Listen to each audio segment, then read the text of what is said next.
ládéládé mo kí lóyè ilẹ̀ Yorùbá ká dépẹ́ lórí fún gbogbo ọba Yorùbá kí lẹ̀kẹ̀ pẹ́ ní ọrùn kí bàtà pẹ́ lẹ́sẹ̀ o èjìgbà lẹ̀kẹ̀ yóò mà pẹ́ lọ́rùn àwọn olórí wọn ṣiṣẹ́ ìbí mo súnmọ́ba níwọ̀n ẹgbẹ̀je mo jìnnà sọ́ba níwọ̀n ẹgbẹ̀fà torí pé àrọ̀bà fi báyìí lọ́ba ń pa èmi ò jẹ́ bá wọn bọ̀bà mo wá kí gbogbo ẹ̀yin olólùfẹ́ mi káàkiri ayé ẹ̀yin tẹ́ wà Nàìjíríà ẹ̀yin tẹ́ wà ní Áfíríkà àtẹ̀yin tẹ́ wà lókè òkun káàkiri ṣẹ́yin tẹ́ wà ní Canada ni ẹ̀yin tẹ́ wà l'Amẹ́ríkà ẹ̀yin tẹ́ wà ní àwọn European countries àtẹ̀yin tẹ́ wà ní Asian countries àpapọ̀ ni mo kí gbogbo yín lẹ́ẹ̀kan ṣo náà wípé ẹ kú dédé àsìkò yìí síwájú kí n tó máa lọ ẹ jẹ́ n fi àsìkò yìí rọ̀ yín látijọ́ yìí ni wọ́n ti wo fídíò wa látijọ́ yìí la ti ń tẹnu mọ́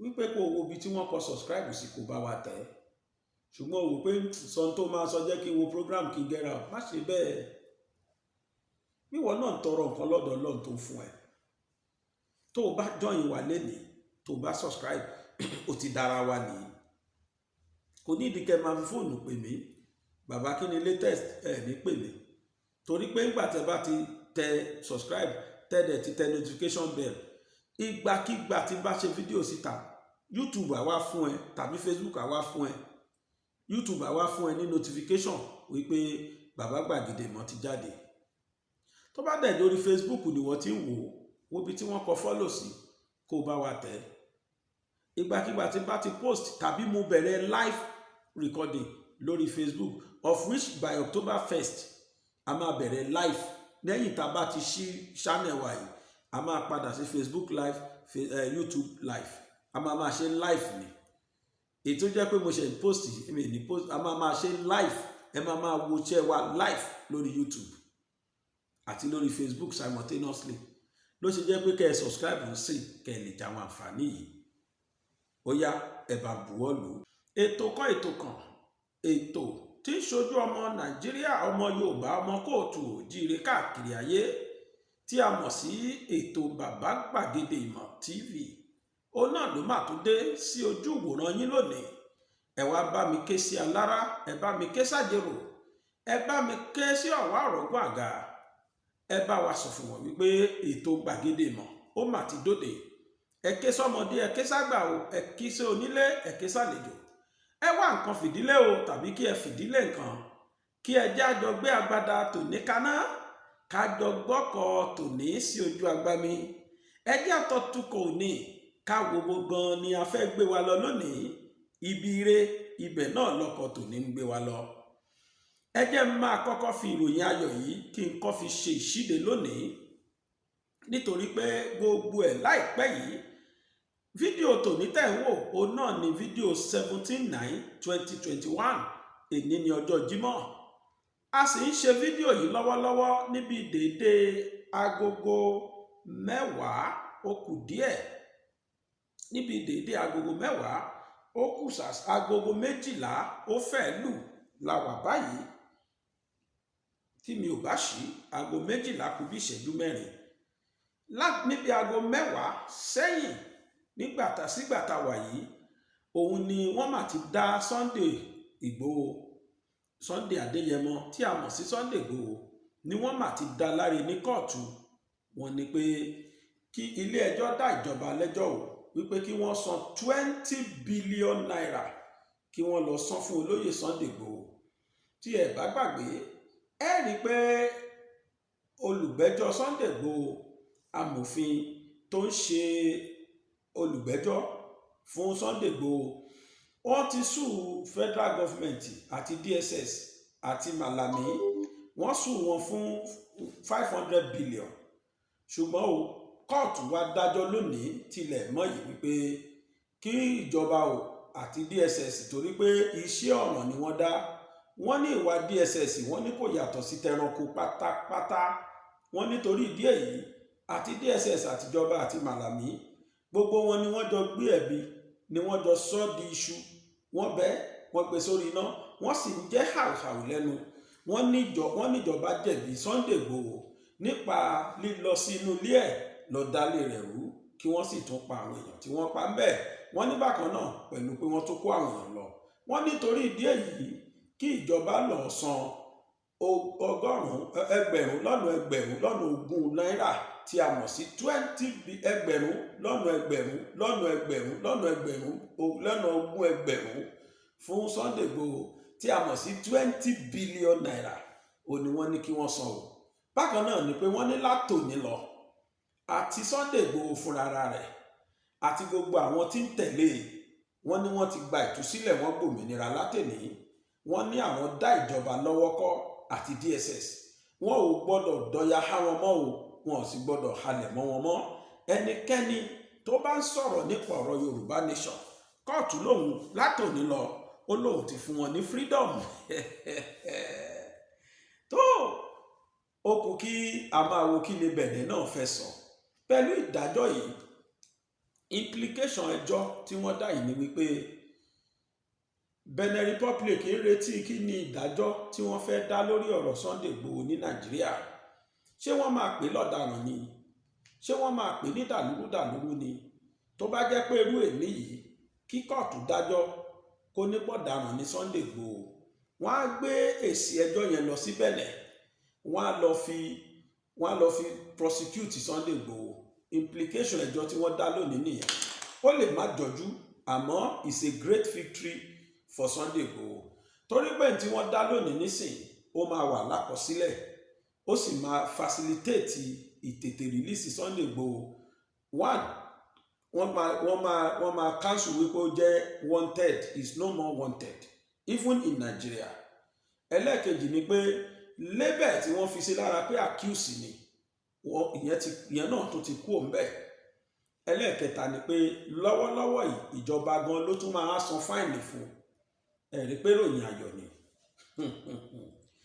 tó gbogbo ẹni tó rìn lọ́tún lósì lórí kí àṣeyọrí kó lè bá Sunday Igboho àti gbogbo àwọn tí wọ́n fi ẹ̀gbin lọ ẹ̀gbin lè mírí sí ẹ̀gbin ìfi ẹ̀tọ́ ọmọnìyàn dúnni ó ní mo rí sí tí wọ́n lọ ṣe ní ilé Sunday Igboho torí pé gbogbo olùgbẹ́jọ́ ní Nàìjíríà pátá gbogbo amòfin ní Nàìjíríà ló sọ pé tí wọ́n ṣe yìí ó kùnà ó sì kù díẹ̀ kí àtò Malami náà sì mọ̀ láti ilẹ̀ ìyẹn ni pé Attorney General of the Federation ó mọ̀ láti ilẹ̀ pé tí DSS ṣe yìí ó kù díẹ̀ kí àtò ṣàmòfin lòun náà òun sì lọ lórí àwọn amòfin ní Nàìjíríà so ó mọ̀ pé tí wọ́n ṣe yẹn ò dáa ó mọ̀ pé tí wọ́n ṣe yìí máa kó bá wọn ní kóòtù ó ti tètè yọ rẹ̀ ńgbà náà àmọ́ ńgbà tó yá òun náà tó kiri ẹ̀ bọ́ padà ṣùgbọ́n gbogbo ẹ̀ àṣírí ti tú báyìí adájọ́ ti dájọ́ mo wá fẹ́ ká lọ pápápá sí kóòtù náà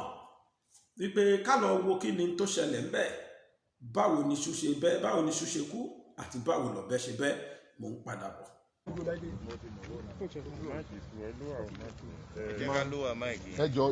this mic is too high to test everything. No. All right, sir. The final judgment today and the compensation given to Igboho. Your take on this, sir? First and foremost, we have to be grateful to Almighty God for giving us these days, and to all the council in this team, my learned brother Six, Olasope and Olawoye. I have to commend them for embarking on this job without doing anything, without taking any money. I have to commend them. I have to commend the journalists for reporting the matter appropriately at every opportunity we have in coming to court. The day is victory for democracy and the rule of law. We now see that we have to go back to the motto of MBA, buy Jews, buy Remedium, and that is exactly what happened today, which means where there's a damage, there's a remedy. You can see the language used by my learned, by my Lord, Justice Ladiron Akintola. You are in court. You heard what he said, and you heard what I said in court, that today's case is history, and our lawyers yet unborn will refer to it as we are referring to previous cases on constitutional law. It's triumph for democracy, triumph for rule of law. Well, sir, do you foresee them going further with this, or it all ends here? I am not a seer. It's 20 billion naira aggravated damages. With 20 billion naira aggravated damages, I think it is not right for anybody to say you want to test it. You don't test cases with human blood. This involves lives of Nigerian citizens. I don't think anybody should test that. What we now need is peace. I think you have gone through what Igboho released yesterday through me, when he said he has not empowered anybody to say anything on his behalf other than his leader of his legal team. So he has given them, he has put up olive branch. It's now left for government. And who are the government? Only 3 people: National Security Advisor, the AGF, and DSS BC. That is setting DSS. We have to be very, very careful. We have to be very, very careful. We see, unlike the other side, this side now, the Odua Nation people, instead of taking to arms, they've gone to court. And there's nowhere they can go to now except the court. I believe now their rights should be respected. Their rights should be respected. Anywhere they are in the world, their rights should be respected. And finally, before we let you go, sir, for further clarification on the 2 million naira that was also awarded. What was that meant for? The 2 million naira damages for our coming to court. Okay. Is cost the expenses we incurred in pursuing the case. I asked for 10 million naira and I was given 2. The other place I asked for 500 billion and I was given 20 billion naira. It is not the money that matters. It is the triumph of democracy and rule of law. Thank you very much. Thank you very much.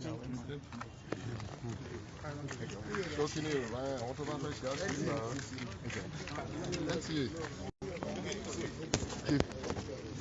BBC. Hello, Justice Ladi Akitola ní wákàtí kan ó lé díẹ̀ láti gbé ìgbẹ́jọ́ náà kalẹ̀. Ǹjẹ́ lè sọ ṣí àwọn kan tí wọ́n gbé kalẹ̀ gẹ́gẹ́ bí ìgbẹ́jọ́ náà? ohun tó ń sọ náà ni wípé ìwà tí wọ́n wò ní ọjọ́ kìíní oṣù keje ọdún yìí, ìwà tí DSS wù pé ìwà ẹranko, ìwà tí ò jọ tọmọnìyàn, ìwà tó lòdì sí òfin, ìwà tí wọn kì í rí ní àwùjọ àwọn ọ̀làjú àti ìwà tó tako àsìkò tá a wà yìí tí wọ́n pé kò sí ogun, èèyàn wá gbé àsàǹtẹ lọ sílé olé ní ọ̀gànjọ́ òru tó lọ ń pààyàn síbẹ̀ bí ẹni pé kò sẹ́ni tí ó bí òun léèrè wá ta ní òmù mi. ìwà tí wọ́n wù ilé ẹjọ́ bu ẹnu àtẹ́lù pé kì í ṣe wà ọmọnìyàn, kì í ṣe wà tó bá àsìkò yìí mu, kì í ṣe wà tó bá ìlànà ètò tiwantiwa àwa ara wa pé kò bá mu rárá ló fi ní kí wọ́n fún wọn ní kán fún olóyè Sunday Adéyẹmọ tó gbòòyàn mọ̀ sí owó ọ̀sà ní 20 billion èyí tí ní tiẹ̀ tí gbòòrò ẹ̀ 20 billion naira ní wọ́n ní kí wọ́n fún. Tábà dẹ̀ ní ká convert ẹ̀ sí dollars gẹ́gẹ́ bí owó kékeré ni ìṣòwò tó tóbi náà pọ̀ jù tó ó tún sọ nílé ẹjọ́ lè ní nìyẹn. Adájọ́ tún dárúkọ 2 million naira. Owó eléyìn owó àpò ni à ń pè léyìn owó pé owó tá a ná láti wàhálà tá a ṣe láti gbé wá sí iwájú adájọ́ ẹ̀ di pé 10 million ni mo béèrè wọ́n sì ní àwọn fún wa ní 2 million naira. Ní tí mò ń sọ ni pé owó kọ́ ló jà jù níbi tá à ń sọ yìí àtòrí owó wá torí pé àgbowó lọ́wọ́ Sunday àgbowó lọ́wọ́ Afẹ́nifẹ́re àti gbowó lọ́wọ́ Oòduà Nation láti ṣe ní tá a ṣe ní tá a wá fún ni ẹ̀tọ́ ọmọnìyàn ńlá bá wá ó jẹ́ kí mo fi sọ pé lákòókò mo dúpẹ́ lọ́wọ́ àwọn amòfin àgbà méjì tán pẹ̀lú mi àti ẹ̀mẹ̀wà ẹ̀yìn náà wẹ̀ yìí ẹ rí i pé ẹ bá wẹnu lẹ̀ bá wẹ̀ kọ́ ẹ rí i pé àwọn lọ́ọ̀yà sì pọ̀ kò sẹ́ni kankan nu wa tó gba kọ́bọ̀ lọ́wọ́ ẹnikẹ́ni àbí Sunday ni o àbí Afẹ́nifẹ́re ni o àbí Oòduà community ni o àbí Oòduà Nation ni. Ẹ̀kọ́ wo la lè rí kọ́ nípa ìgbẹ́ tí. Ẹ̀kọ́ tá a lè rí kọ́ ni pé ẹ̀kọ́ tá a lè gbọ́ ni pé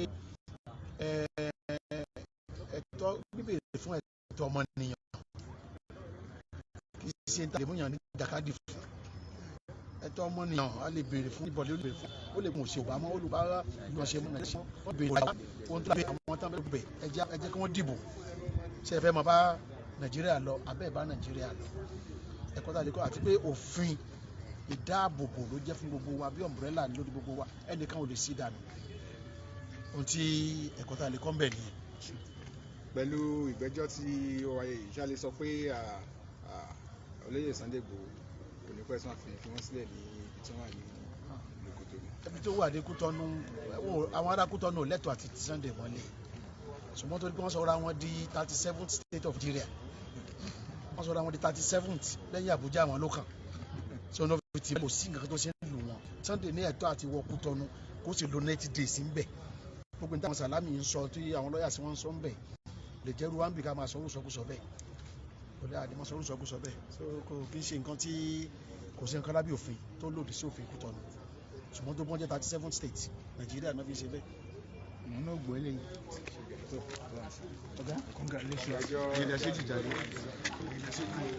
èyí ni ìgbẹ́jọ́ láti High Court nìbàdàn níbi tí ilé ẹjọ́ ti ní kí wọ́n fún olóyè Sunday Adéyẹmọ Ìgbòho Òòṣà ní 20 billion naira wípé àwọn àjọ DSS wọ́n hùwà kò tọ́ pé n tán sí kò bófin mu rárá fún díẹ̀ èyí wọ́n ní kán fún olóyè Sunday Igboho Òòṣà ní 20 billion naira owó gbogbo nǹkan tán bàjẹ́. DSS dẹ gbèsè. wọ́n tún wá ní kán san 2 million naira owó pé wọ́n dààmú wa wálé ẹjọ́. Shopnoku, wife of DSS. Don't you ever leave me? No. The same day, So now don't kitty. Kuda people don't touch it. Ekiti ni èmi àtàwọn ọmọ.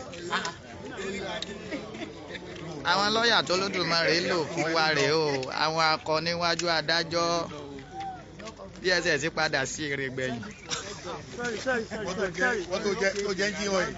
mi ń jẹ́ jí ọ̀ìlì lásán.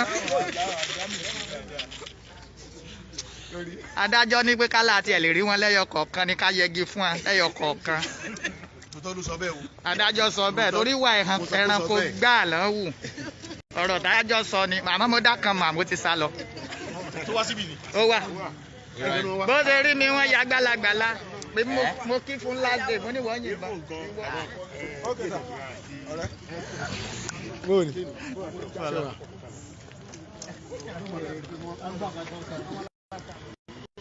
ẹ̀yin ọmọ káàárọ̀ oòjíire níbi kí tẹ́ ẹ bá lórí ọ̀fẹ́ láti máa wò wá.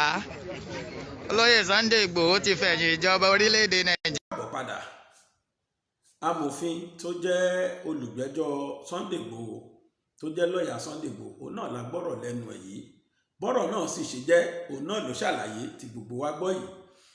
tó lẹ́ẹ̀kan sí mo kí Sunday ọmọ Adéyẹmọ Sunday Igboho mo kí kú oríire mo sì kí gbogbo ọmọ Yorùbá pátápátá nílé lóko jákèjádò lẹ́yìn odi mo kí wá náà pé ẹ kú àṣeyọrí o ọmọ Yorùbá lágbára Ọlọ́run Elédùmarè àwọn tí wọ́n sọra wọn di tiger tí wọ́n dúnkòkò mọ́ Yorùbá Ọlọ́run Ẹlẹ́dàá ó gbàgbára lọ́wọ́ wọn. ìròyìn ayọ̀ àkọ́kọ́ nìyí. ìròyìn ayọ̀ ẹlẹ́ẹ̀kejì ni pé mo fẹ́ àkúníyé gbọ́ròyìn ayọ̀ lágbára Ọlọ́run. mo tún fẹ́ sọ fún wa ní o wípé bí mo ti ń bá yín sọ̀rọ̀ yìí ní agbára Ọlọ́run ní United Nations Yorùbá nation máa ti submit request fún referendum wọ́n sì ti gbà wọlé ní United Nations lágbára Olódùmarè. They submitted a request for demanding for referendum, and as at now it has been submitted and it has been accepted by United Nations. mo fẹ́ kí n tí mò ń sọ iye wa dáadáa ni mo tún ṣe sọ lóyìnbó pé ká lè gbọ́ iye dáadáa pé United Nations wọ́n ti gbà wọlé request Yorùbá wípé a fẹ́ referendum tiwa o wọ́n ti submit wọ́n dẹ̀ ti gbà wọlé. eléyìí jẹ́ ìròyìn ayọ̀ láti ọ̀dọ̀ NINAS. ẹ jẹ́ kí n ka kí ni àwọn nǹkan tí wọ́n kọ sí inú àwọn request yìí kí ni nǹkan tí bàbá Bánjí Akíntóyè kí ni wọ́n kọ lórí ọ̀rọ̀ request yìí.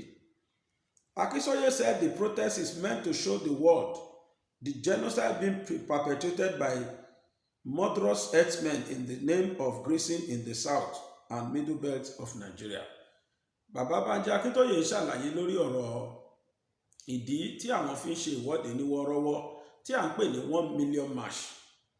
ìdí táwọn fi ń ṣe òun náà ni wọ́n sọ fún wa yìí wípé ìdí tí a fi gbọ́dọ̀ ṣe intanṣe yìí ni pé láti lè fi hàn ìjọba àti láti lè fi kọ̀ ìgbénipa àti ìfẹ́ tọmọnìyàn dóní ìpani lọ́nà àìtọ́ta mọ̀ sí genocide tó ń wáyé lórí láti ọ̀dọ̀ àwọn Fúlàní darandaran sí àwọn Yorùbá àti àwọn tí wọ́n wà láàrin gbùngbùn Nàìjíríà tá mọ̀ sí middle belt. wọ́n ní the renowned historian said the people of the south and middle belt want to show the world the crimes against humanity, attacks on press freedom, free speech and other criminalities being aided by the Buhari-led government of Nigeria. In a letter addressed to UN, the agitator said, "We, the indigenous peoples of Nigeria, gather today at the headquarters of the United Nations in New York to alert the UN and the rest of the global community that the Union of Nigeria has failed irredeemably and is now at the verge of a violent disintegration with catastrophic consequences for global peace and security, as our populations of over 200 million would become an instant global refugee nightmare. Àwọn ìdí rèé tí bàbá Bánjí Akíntóyè àtàwọn Niners tí wọ́n kọ sí inú lẹ́tà tí wọ́n fi ránṣẹ́ sí àwọn United Nations tí wọ́n fi ń dìmáàdì fún referendum. Ìdí tá a fi ní ìdí referendum yìí rèé torí àwọn aburú tó ń lọ pàápàá jùlọ láàrin Yorùbá àti àárín gbùngbùn tá a mọ̀ sí middle belt ilẹ̀ Nàìjíríà àtàwọn south àwọn gúúsù ní ilẹ̀ Nàìjíríà. Àwọn náà ni lọ̀rọ̀ yìí kàn jù àti south west àwọn eléyìí náà ni ọ̀rọ̀ kàn jù pé torí ìdí èyí torí ń tá a kọ yìí ẹ̀yin náà ẹ dárò a ní ìdí referendum ẹ fún wa láyè káwa náà máa dá lọ tiwa. Lórí ọ̀rọ̀ bàbá Bánjí Akíntóyè àti Yorùbá nation náà ni mo ṣe wà léléyìí tí àbá gbàgbé ìjọba jáde wọ́n ní pé kò jọ àwọn lójú wípé ó ti wá dá àwọn lójú gbangba báyìí wípé terrorist ni Yorùbá nation àwọn tí wọ́n agitate fún. Wọ́n nítorí pé wọ́n ti so mú IPOB àwọn rí wọn pẹ̀lú IPOB àwọn Biafra wọ́n jọ ń ṣe papọ̀ ni. Lẹ́sẹ̀kẹsẹ̀ ni bàbá Bánjí Akíntóyè náà ti jáde o láti wá sọ pé ẹ padà àgbẹ̀dọ̀ láyé ẹ má tún sọrú ẹ̀ mọ́ lẹ́nu, ẹ má jẹ́ kí orò kó tún sọrú aṣọ bẹ́ẹ̀ ṣòro lọ fún yín mọ́ o, kò rí pé intẹ́ sọ yẹn itọ́ ni o kó padà sí yín lẹ́nu lẹ́sẹ̀kẹsẹ̀. Àwa àti Biafra àjọ papọ̀ o. Bàbá Bánjí Akíntóyè sọ bẹ́ẹ̀ wípé kò sí tó ń jẹ́ àpapọ̀ àwọn àti Biafra, àwọn táwọn jọ papọ̀ àwọn náà ní south àwọn gúúsù Nàìjíríà àti àwọn middle belt àwọn àrínkùngbùn Nàìjíríà àti àwa Yorùbá tá a jẹ́ south west. Wọ́n láwọn táwọn jẹ́ Niners rèé kò sí tó kan àwọn pẹ̀lú IPOB torí pé àwọn IPOB àwọn ní ọ̀nà tí wọ́n fi ń jà àwọn tí wọ́n o àwọn ò jà àwọn ò gbébọn ní táwọn ń béèrè fún òun náà ni ìdára ẹni sílẹ̀ kúrò láàrin ìjọba apanirun.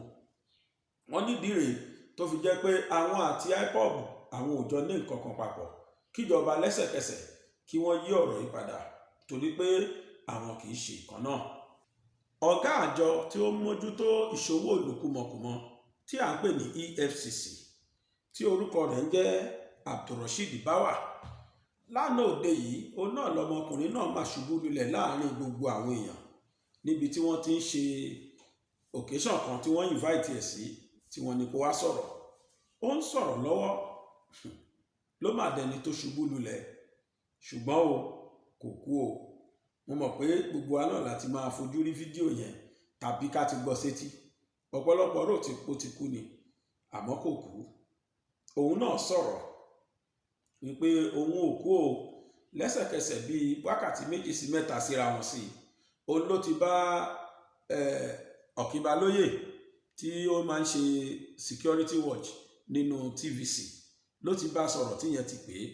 Ó sì bá sọ̀rọ̀ pé lóòótọ́ ló jẹ́ pé òun ṣubú àmọ́ àìsàn kékeré kan tí à ń pè ní dehydration àìtó omi lára ó lóun náà ni ó sáré ṣe òun pé torí lẹ́sẹ̀kẹsẹ̀ tóun ti kúrò níbi occasion yìí lòun ti lọ sí hospital láti lọ rí dókítà ọ̀hún. Wọ́n ní dókítà náà sì sọ fún pé dehydration ló ń bàjá. Ó ní látàná yẹn náà láti ìgbà tó ti ṣẹlẹ̀ lòun ti bẹ̀rẹ̀ sí ní mu omi léraléra. Ẹ jẹ́ ká gbọ́ nǹkan tó ṣẹlẹ̀ sí Abdulrasheed Báwà ọ̀gá àgbà pátá fún àjọ tó mójútó ìṣòwò ìlú kùmọ̀kùmọ̀ tí à ń pè ní EFCC. Mo ń padà bọ̀. Some time ago in Ibadan, we arrested a young man with 116 SIM cards.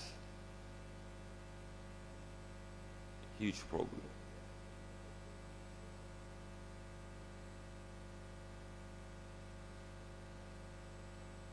I think I have to stop here. Thank you very much.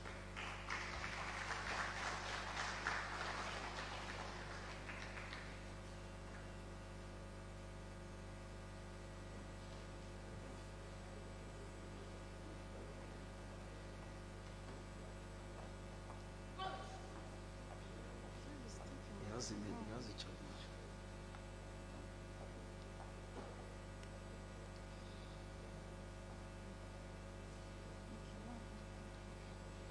Medical need emergency.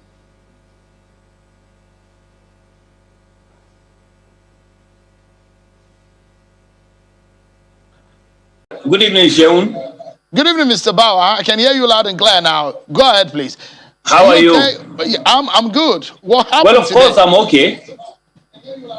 You can see that I'm okay. I'm very much okay. What happened today, you are aware that today is the 16th of September.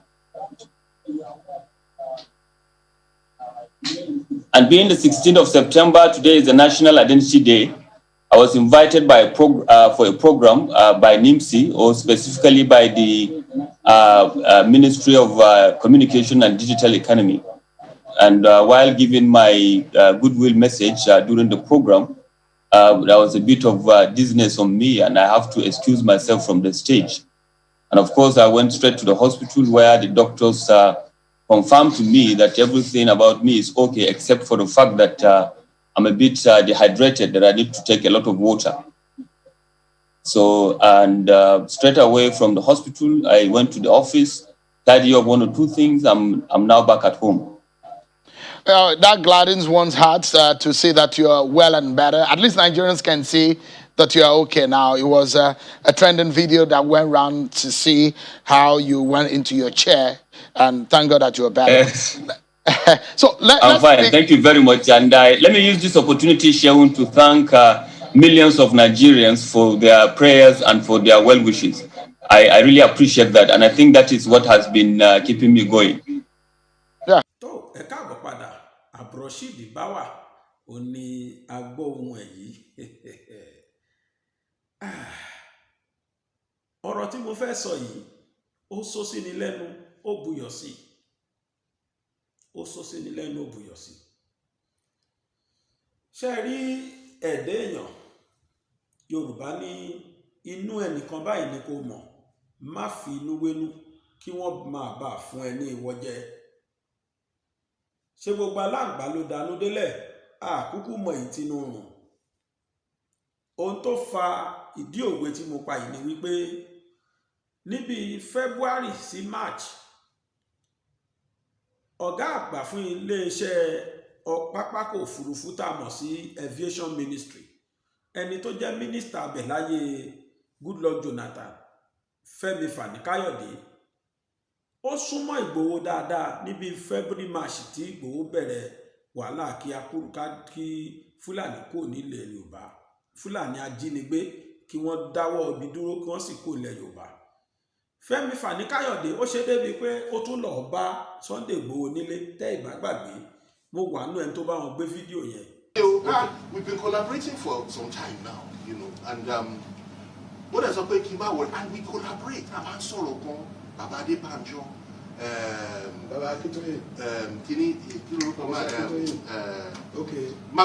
Magaji, Kini, Yinka Odumaki.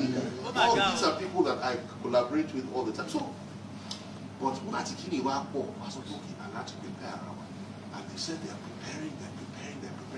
What she Amoteko, what she do, we won't try, at least one try.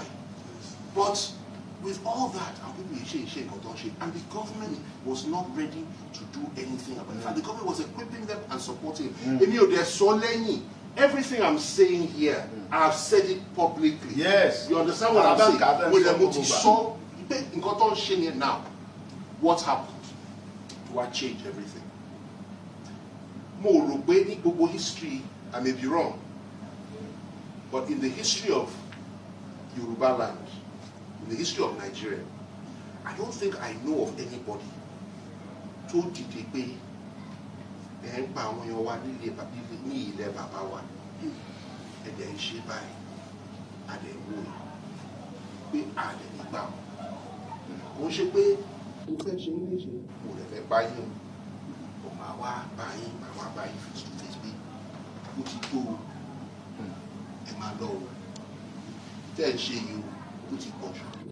I give you 7 days to do. I've never heard of it. This man did it. Yes. He went there in peace. He didn't go there to attack anybody. He went there and said, this is what has happened. And to Wala to invest. I heard the story from him. I didn't know. How many and how much did never go a lot of 15 years, no, the Germany. Was it Germany the Lana?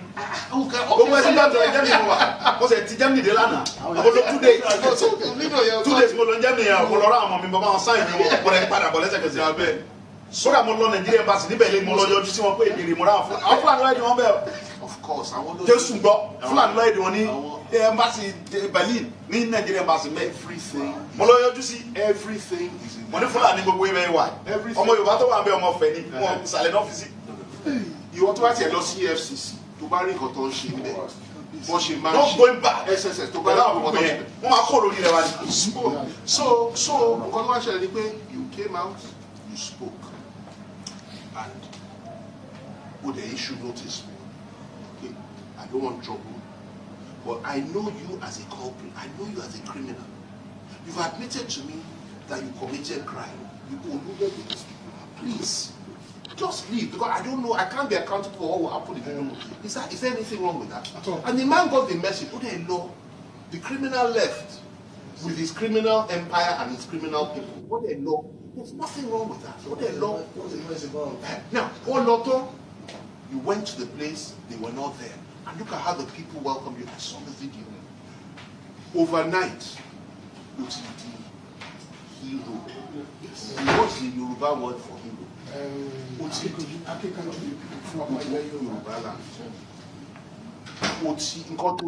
Send signal to the whole boy. You got to hear straight away. Gbogbo ìlú yìí pé ẹ̀ẹ́dẹ̀ máa máa pa Yorùbá bí èṣìṣẹ́ ó láti sọ bẹ́ẹ̀ because nǹkan tí òun ṣe ó ti kọjá pé don't do anything. Òṣìbàjọ sọ 2 years ago, remember òun gbàgbé kan pé tó bá wá bẹ́ẹ̀ yẹn ẹ má ti fẹ́ dára yín o ẹ kàn máa gbàdúrà wọ́n kàn tẹ̀ pé ká máa gbàdúrà wọ́n rè ìyàwó wọ́n pa àwọn ká máa gbàdúrà ó sọ̀nà wọ́n bá obìnrin kan sùn lójú ọkọ ẹ̀ wọ́n bá sùn wọ́n bọ́ mọ́ ẹ̀ sùn obìnrin sùn ẹkún ó gífù speech no short ìgbà tó wọ́n bọ̀ òun sùn tán lójú ọkọ ẹ̀ wọ́n bọ́ mọ́ ẹ̀ sùn wọ́n tún bá ọkọ sùn láwọn Fúlàní ẹ̀ ló kú.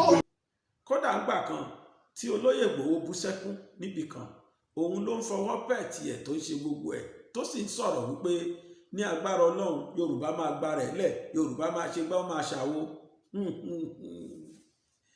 bí mo ti ń bá yín sọ̀rọ̀ yìí o bẹ́ẹ̀ tí ń wò mí yìí Fẹ́mi Fani-Káyọ̀dé ó tún ti yí ìlú ẹnu padà bí ti máa ń ṣe tẹ́lẹ̀ ládùúrú gbogbo tí Fẹ́mi Fani-Káyọ̀dé ti sọ síwájú kíjọba tó wà ń bẹ̀ yìí tó débẹ̀ ó sọ ní 2015 gbogbo castigation pátá ló castigate ti Buhari kódà tó bá jẹ́ pó possible kò bá ní ká lọ sọ lókò pa nígbà náà kódà ó sọ débi wípé òun ayàmọ̀kú ni o bókànràn kóun join APC.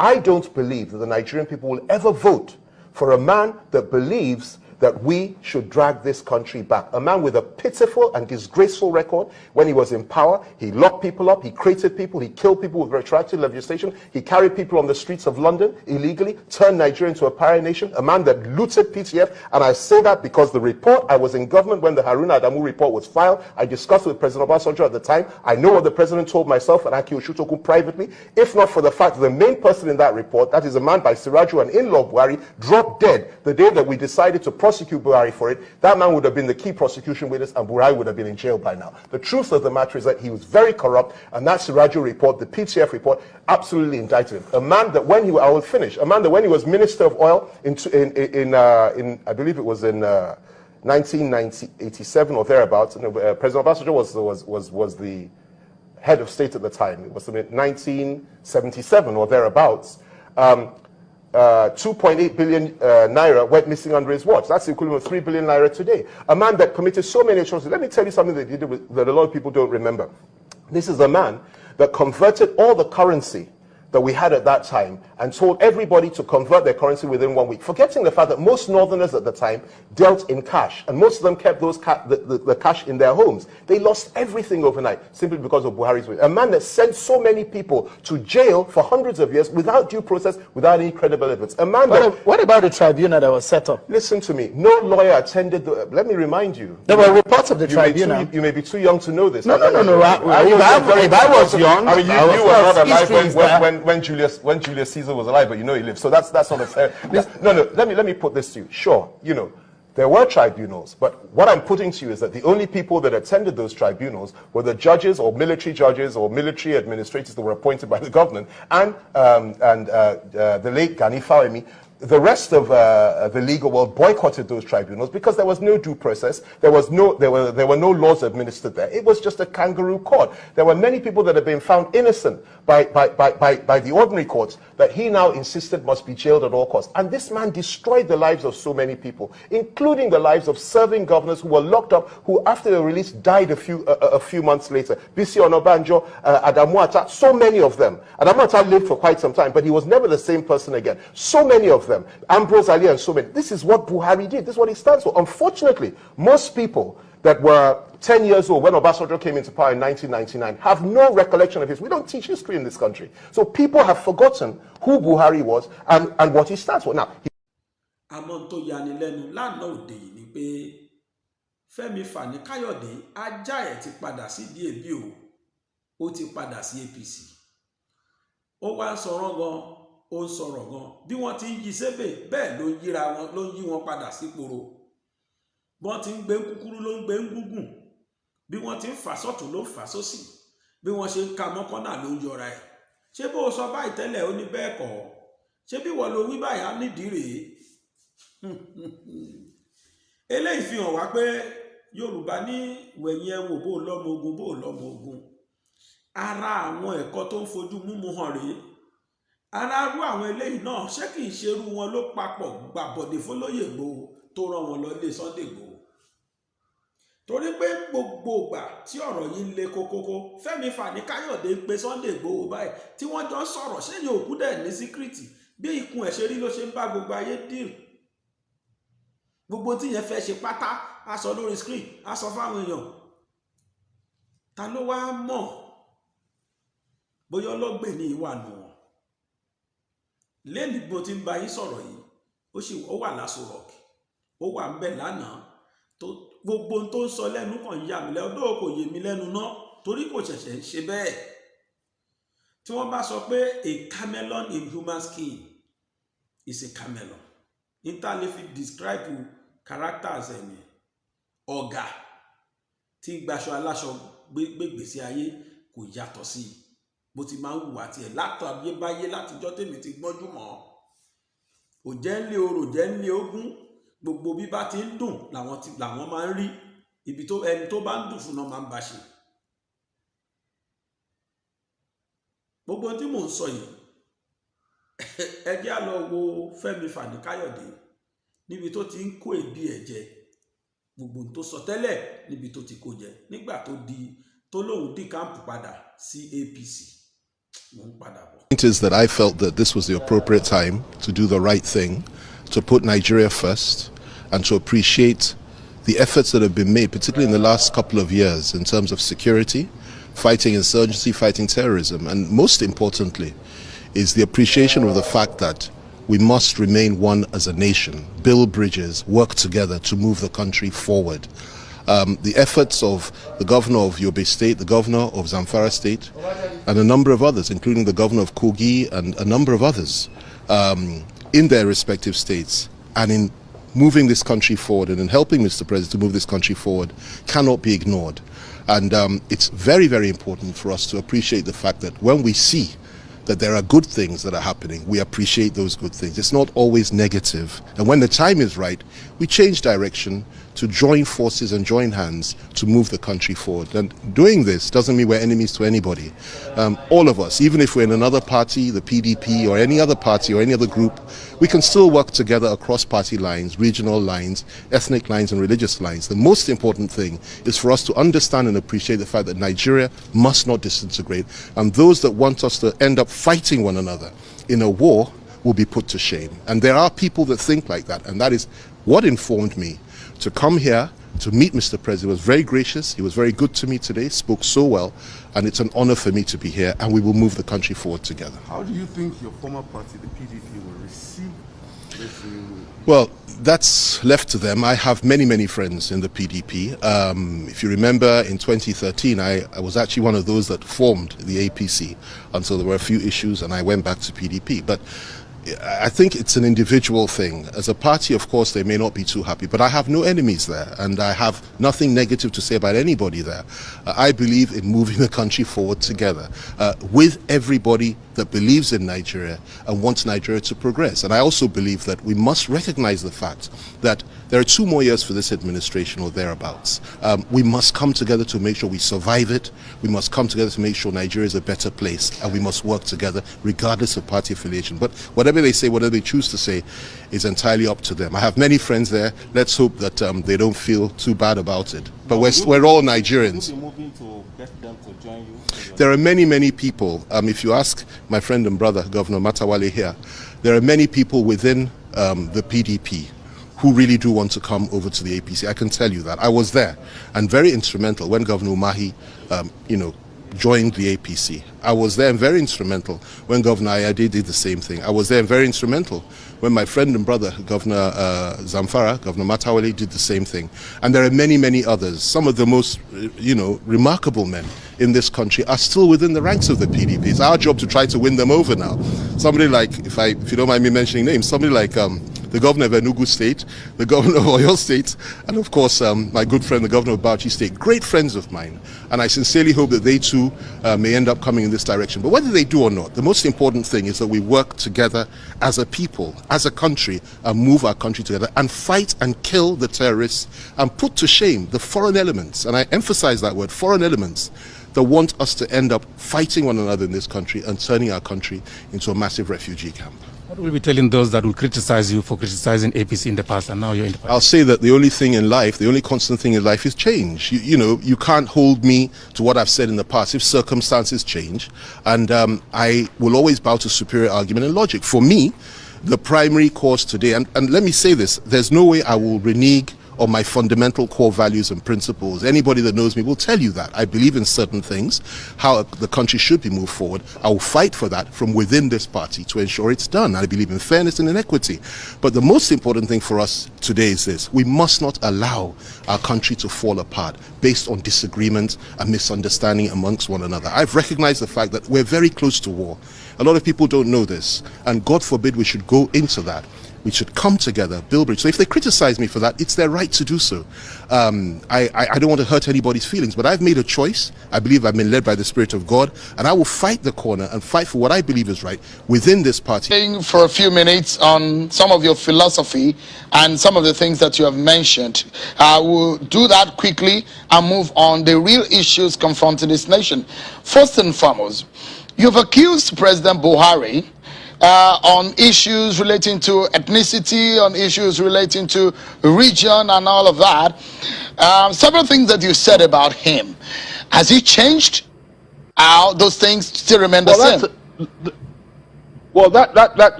That's an interesting point you've made. And yes, I have done that in the past and done it effectively when I felt it was appropriate so to do.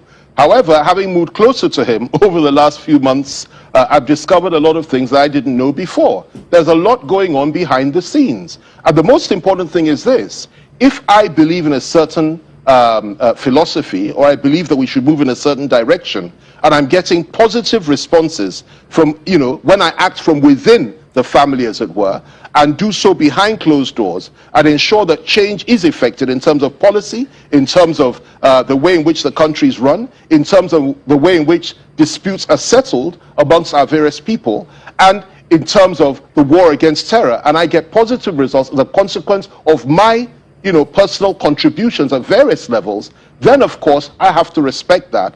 And I have to begin to think that, look, is it not better for us, for me and for my country, to ensure that we operate from within and effect the changes we want to change, that we want to put in place, rather than for us to be throwing bricks from outside. And I have ample evidence of the fact that because of these contributions and the receptive ears of a man that I believe would not listen to anybody else in the past, and I was quite wrong on that, his receptive ears, his reception, and those around him, particularly some of the governors, we've worked closely together.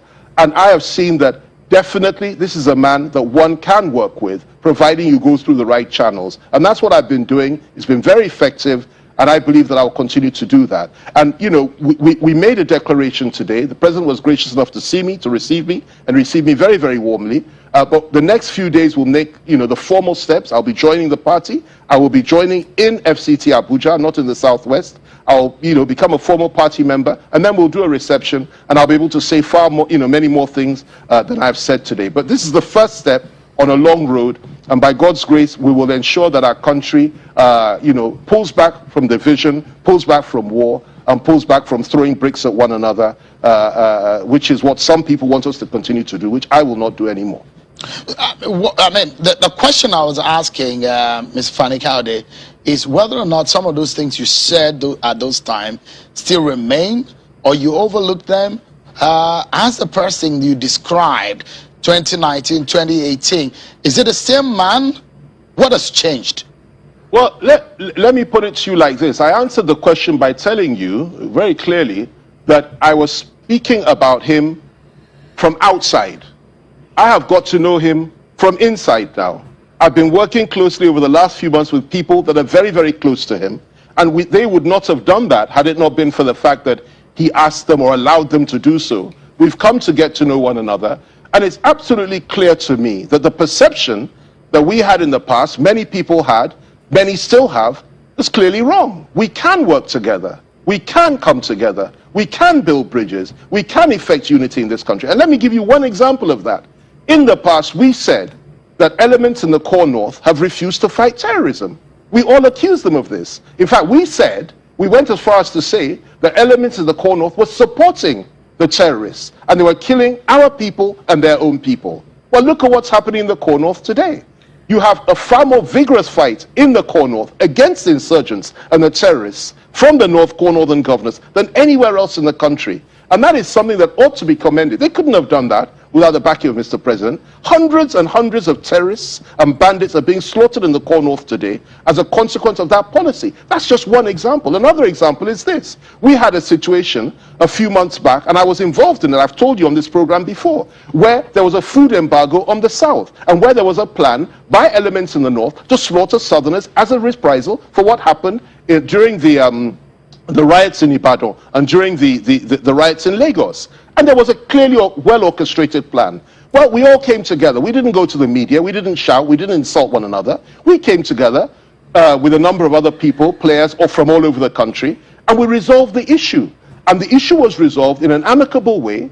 Nobody was killed, no reprisal killings in the south, the food embargo was lifted, and Nigeria moved on. Now, that is the way to operate, as far as I'm concerned. There is a time to shout and scream and fight and criticize and condemn. There's a place for that in democracy. There's also a time for us to keep our cool, work purposely and constructively together to ensure we come to a good and expected end for our people and for our nation. And that's where I am today. I have not changed in terms of my core values and my principles. I will never change in terms of my core values and my principles. And I will carry those core values and principles into the APC and fight my corner any day, any time. But one thing I'll tell you is this. We need to respect other people's views. We need to work together with other people, even those we disagree with, and we need to ensure that this country remains one. And that's what I intend to do, and I owe nobody an apology for that. So let's get it clear. So the things that you said in the past are not true.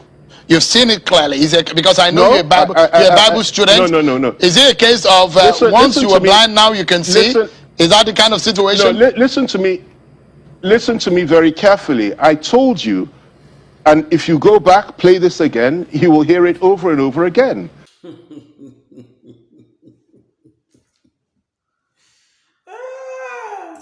ọ̀gbẹ́ni Fẹ́mi Fani Káyọ̀dé ṣé Yorùbá ní ẹni tó bá mọ sí jẹ á mọ ipe ojú ẹ̀ yọ. Mo gbóṣùbà fún ọmọkùnrin ẹni bí wọ́n ṣe ń fi lógún tó fi lọ́gbọ̀n, bí wọ́n ṣe ń fà sókè tó fà sódò, bí wọ́n ṣe ń ka mọ́kànnà tó yọra ẹ̀. Tí wọ́n bá ní evil genius, mo gbé fún ọkùnrin yẹn ni, mo gbà fún.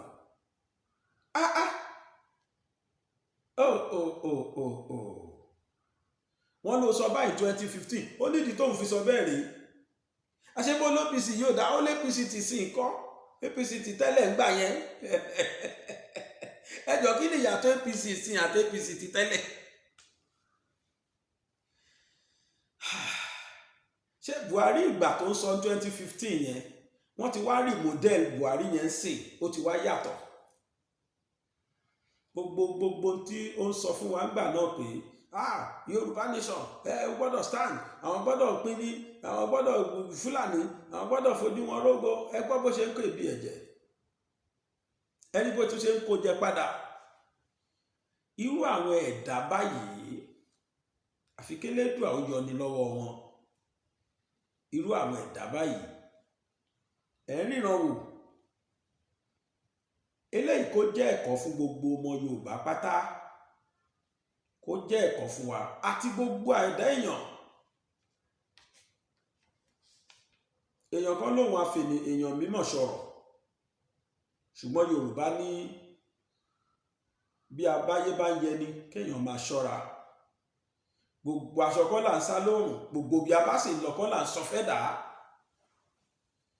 Ẹ̀hún rèé o, òun rèé o ní gbogbo wa wò yìí. Ìwà ẹ̀dá lẹ́rí yẹn tó ń pè lẹ́dàá ò lẹ́rí yẹn. Ẹlòmíì lè ta ọmọ bíbí inú ẹ̀ nítorí tí ó jẹ. Ẹlòmíì lè ta ọmọ ìyá ẹ̀ nítorí tí ó jẹ. Sáàrí wọn ní ọkọ lè ta ìyàwó ẹ̀ nítorí tí ó jẹ. Ṣé ẹ rí nítorí àtẹnujẹ? Fẹ́mi Fani Káyọ̀dé lẹ̀ ń wò yìí, gbogbo tú tó ń pa lẹ̀ ń gbọ́ yìí. Inú mi wá dùn pé a padà lọ gbé fídíò ìgbà tó sọ̀rọ̀ 2015. Mo ti gbìyànjú láti wá ìgbà tóun àti olóyè Ìgbòho wà, mi ò rí fídíò yẹn. Lágbára Ọlọ́run bóyá lọ́la tí bá rí màá gbé wá. Kẹ́ ẹ wo àwọn ìlérí kàbàtìkàbàtì tó ṣe nílé olóyè Ìgbòho gangan ni o. Òun rèé o, làṣírí ń túbọ̀ yìí.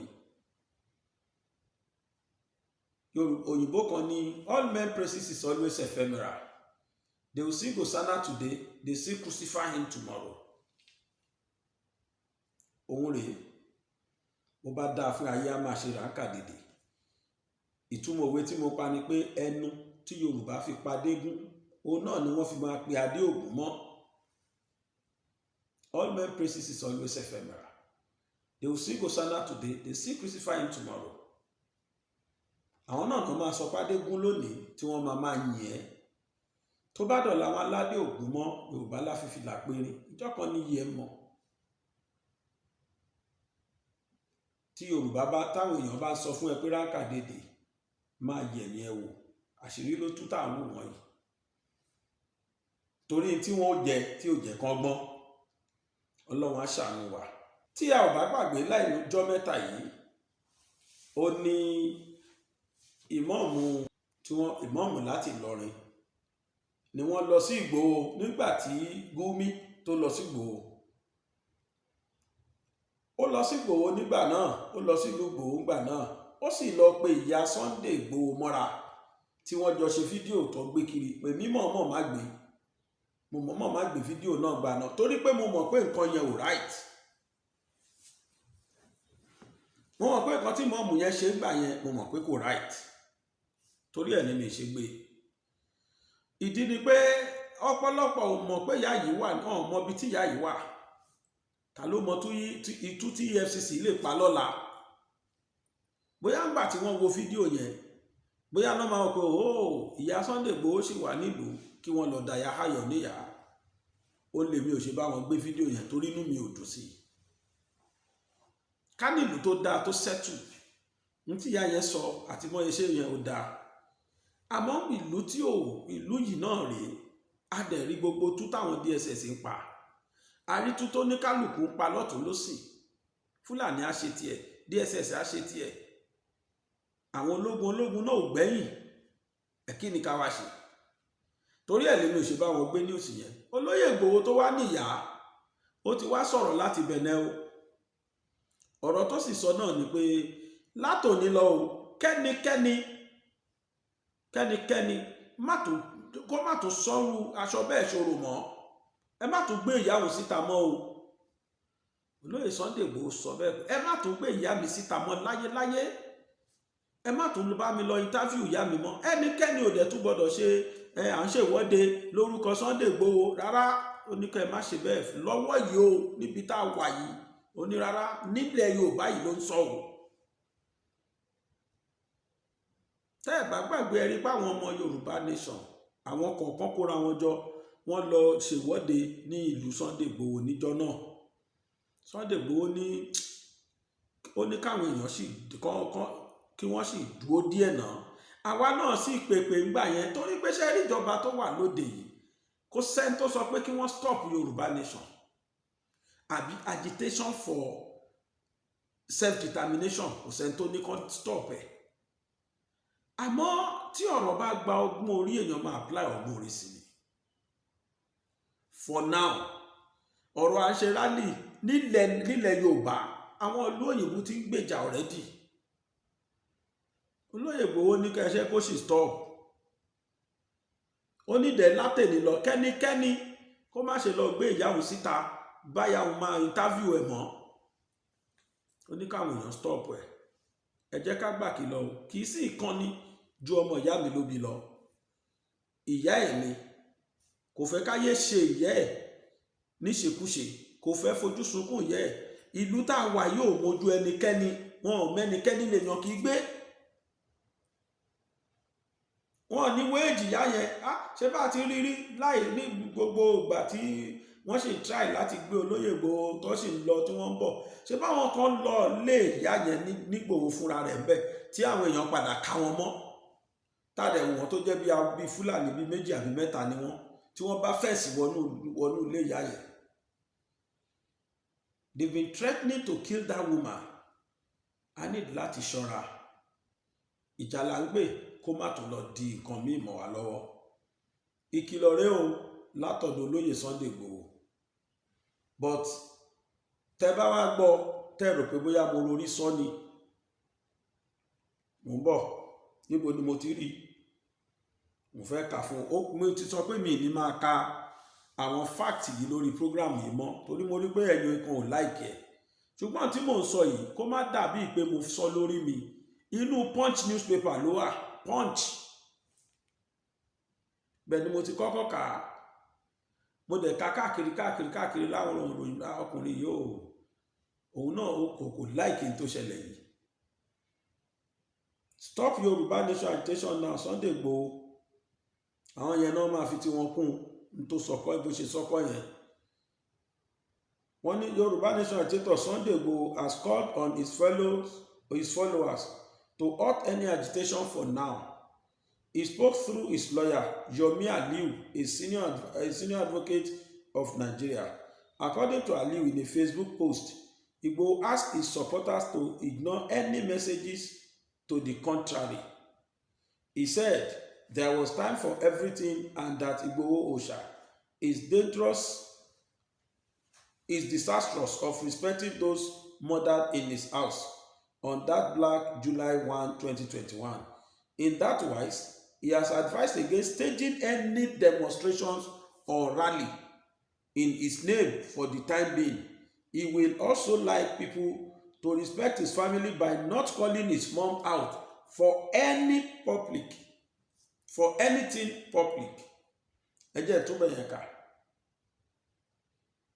In that wise, he has advised against staging any demonstrations or rally in his name for the time being. He will also like people to respect his family by not calling his mom out for anything public. Ọ̀rọ̀ yẹn lẹ ti gbọ́ yẹn o. Òun láti gbọ́ yìí.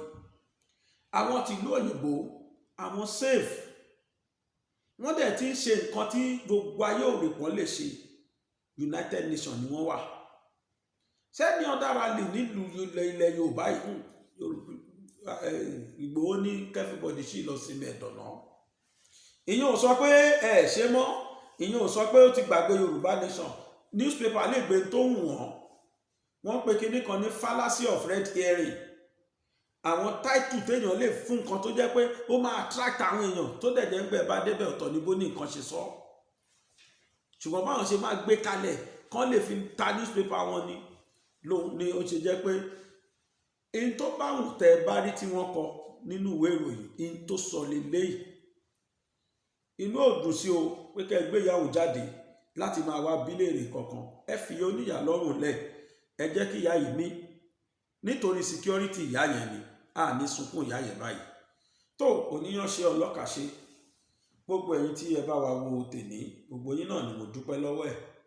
Orúkọ mi náà kò yí padà. Aláwìyé Adébáyọ̀ Sàbúrì ọmọ bàbá tíṣà lábẹ́kúta. Abẹ́kúta ni bàbá mi, Abẹ́kúta lèmi fúnra mi, àmẹ́mì gbé Ìbàdàn. Torí ẹnìkan ti fi mí léèrè pé ọmọ bàbá tíṣà lábẹ́kúta níbo lẹ ń gbé lábẹ́kúta? Mi gbé Abẹ́kúta, Ìbàdàn ni mo wà. Mo kí gbogbo yín pé ojú tẹ́ fi ń wò mí ò ní fọ́, etí tẹ́ sì fi ń gbọ́ mi, etí náà ò ní di lágbára Ọlọ́run. Ẹ jẹ́ a tún pàdé o nígbà tí a tún mú ẹ̀dọ̀kì mi wá. Bákan náà ni pé stúdíò wa à ń ṣe nǹkan tó yẹ ká ṣe sí lọ́wọ́lọ́wọ́ gan-an. Tí ó bá fi di October 1st pẹ̀lú ògo Ọlọ́run àṣeládùúrà pé kọ́ lọ jẹ́ ká ṣí stúdíò yìí ká sì bẹ̀rẹ̀ full production bẹ́ẹ̀. Ẹ máa wá oríṣiríṣi àrà ọ̀tọ̀ oríṣiríṣi àrà ọ̀tọ̀ lọ́nà lẹ́ máa rí bẹ́ẹ̀. Ẹ wo ibi tí wọ́n kọ subscribe sí, kẹ́ ẹ bá wa subscribe, ẹ bá wa tẹ̀ ẹ́ nítorí pé ó máa wúlò fẹ́yìn náà lọ́la. Kẹ́yìn náà darapọ̀ mọ́ wa ló dáa. Ẹ lè jàǹfààní oríṣiríṣi ètò tẹ́ máa wò nínú ètò yìí lórí station yìí. Ṣé mo pa sọ pé a ti sọ di online TV bó ṣe rí gan nìyẹn. Ẹ bá wa tẹ subscribe. Bákan náà kí ní àmì aago tán fi sí òun ni wọ́n ń pè ní notification bell. Ẹ bá wa tẹ̀ yẹn náà. Ẹ jẹ́ ká jọ kọ́ ọmọ lùbọ́. Ó yá ẹ jẹ́ àjọ kọ́ ọmọ lùbọ́. Ẹ bá wa buwọ́ lù ú. Ìwọ tó bá ti tẹ̀ tẹ́lẹ̀ ni o, ìwọ tó bá ti tẹ̀ má tún tẹ̀ mọ́. Oníyanṣe ọlọ́kàṣe o, gbogbo ìtẹ̀ bá jẹ tòní náà gbogbo yín náà là kí pé ẹ ṣeun.